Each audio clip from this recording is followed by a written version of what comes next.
विश्वर number one allrounder बनिले Hardik Pandya. श्रीलंकार वानांडू हासारांगा को पछरे पकाई हार्दिक पांड्या वर्तमान नंबर वन ऑलराउंडर बनी जाइछन्ते विश्वर। वर्तमान से शीर्ष में अच्छा 222 अंक अर्जन करछन्ते आईसीसी तालिकार हार्दिक पांड्या। एहारि सहित हार्दिक पांड्या कपिल देव को समकक्ष पहुंची जाइछन्ते विश्वकप खेलिबा मामलाରେ। कपिल देव समुदाय 3टा विश्वकप फाइनाल खेलिछन्ते 1983, 1987, 1992।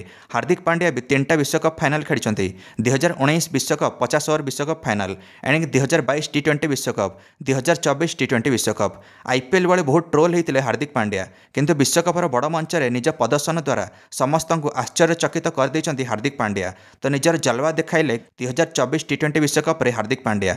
हार्दिक पांड्या प्रथम भारतीय ऑलराउंडर बनिले जे विश्व रैंकिंग रे नंबर वन को आसिले।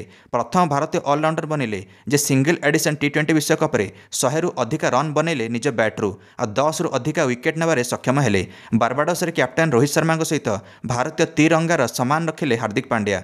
एणिकी वर्तमान भारतीय टीम सहित भारत माटी रे पाद थापिचंती हार्दिक पांड्या। नाचिले झुमिले हार्दिक पांड्या बारबाडोस रु भारत पहुंचला परे कप सहित। एणिकी वर्तमान उप अधिनायक हार्दिक पांड्या टी20 फॉर्मेट रे टीम इंडिया को आगको ना प्रस्तुत अच्छे। आशा अच्छी 2026 टी20 विश्वकप जहाँकि भारत में खेल जावर अच्छी। हार्दिक पांड्या नेतृत्व में भारत निहाती एक कप जितिबो। आपण माने निज मंतव्य कमेंट दे वीडियो को लाइक और चैनल को सब्सक्राइब करदे समस्त क्रिकेट अपडेट्स।